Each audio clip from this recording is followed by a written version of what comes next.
ఇద్దో అన్న నేను చూపించే మొక్క ఇద్దో చూడండి. రణపాలాకు మొక్క ఇది. రణపాలాకు మొక్క ఇది 150 జబ్బులకు కానీ మనిషిలో ఇద్దో అన్న నేను చూపించే మొక్క రణపాలాకు మొక్క ఇది 150 జబ్బులకు కానీ వైద్యాలకు కానీ పనిచేస్తుంది. ఇది 2013లో యూనివర్సిటీ ఆఫ్ జఫ్నీ అని ఒక మెడికల్ కాలేజీ శ్రీలంక వాళ్ళు దీని మీద టెస్టులు చేసి ఈ చెట్టు మీద టెస్టులు చేసి దీన్ని పరిశోధించి మనకి ఇది పనికి వస్తుందని చెప్పారు. 150కి పైగా ఇది తలెంటుకలు వచ్చినా తలనొప్పి వచ్చినా ఒకవేళ చెవులో ఏదన్నా పోటు వచ్చినా ఏదన్నా దెబ్బ తగిలి మానకపోయినా మెయిన్గా ఇదేంటంటే కిడ్నీలో రాళ్ళని డైరెక్ట్గా పోనీయకుండా కిడ్నీలో రాళ్ళు లేకుండా చేస్తుంది అన్నమాట ఈ మొక్కతోటి ఎంత ప్రయోజనం అన్నది.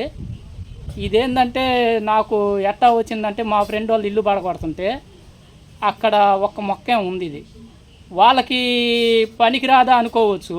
ఇదేంటంటే దీని మొక్క స్పెషాలిటీ ఏంటంటే ఒక్క ఆకు మామూలుగా ఈ మనం ఏదన్నా ఒక చెట్టు తెస్తే ఏరుతో కూడా ఈ చెట్టు ఏరులతో కూడా వేస్తాం, అట్ట అవసరం లేదు. ఇది ఒక్క ఆకు ఉన్నా చాలు చెట్టు పెరిగిద్ది. ఆకుతోనే చెట్టు పెరిగిద్ది అనమాట. ఈ మొక్క రణపాల మొక్క ఆకుతోనే చెట్టు పెరిగిద్ది.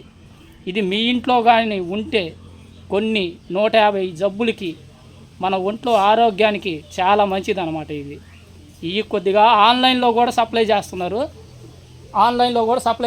ఈ ఆకుల్ని మీరు తెచ్చుకోవచ్చు. నేను చెప్పింది ఇది నిజం అనుకుంటే మీరు తెలిసిన వాళ్ళు కామెంట్ చేయండి, నిజమా కాదన్నది. సరే ఉంటా, బాయ్ బాయ్. ఇద్దో అన్న నేను చూపించే మొక్క ఇద్దో చూడండి. రణపాలాకు మొక్క ఇది. రణపాలాకు మొక్క ఇది 150 జబ్బులకు కానీ మనిషిలో ఇది ఒక్క ఆకు తీసుకొని మట్టిలో పూడ్చినా కూడా చెట్టులాగా ఎదిగొస్తుంది అనమాట. దీని స్పెషాలిటీ అది. మీ ఇంట్లో కూడా ఆన్లైన్లో ఆర్డర్ చేస్తారు చెట్టుని. మీ ఇంట్లో కూడా పెట్టుకుంటే చాలా వాటికి మంచిది.